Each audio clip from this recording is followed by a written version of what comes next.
So in this video, I'm going to show you how to make a macrame bird bath. Now, before I jump into how to make the bird bath, I want to cover a few things regarding attracting birds to your space.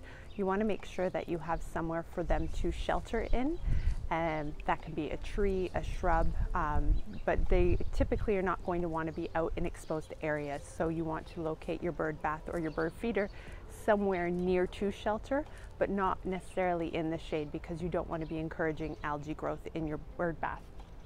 The other thing that you'll want to keep in mind is food sources. This can be anything from bird feeder, although there's controversy around that, to berry bushes and other native shrubs that are going to be providing birds some form of food and nutrition. Our apple tree in the early spring, the finches will even eat the apple blossoms off of that. Now, the reason that we like to attract birds into our space is as a form of pesticides.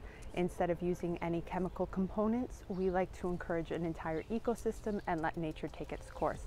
So that means that the fungi is working in the soil, the bugs are eating the plants, and the birds are then eating the bugs.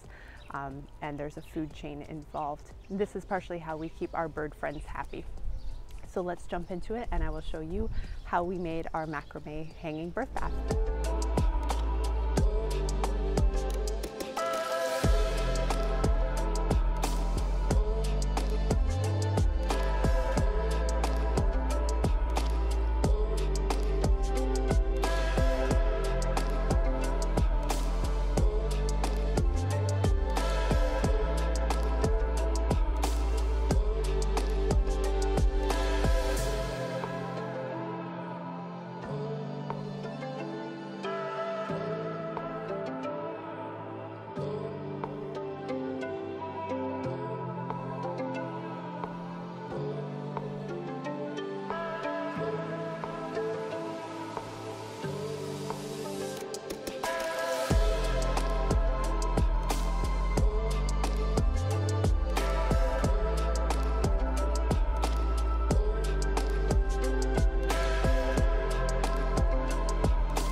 I just rescued. We don't want to lose that one. It's a little ladybug.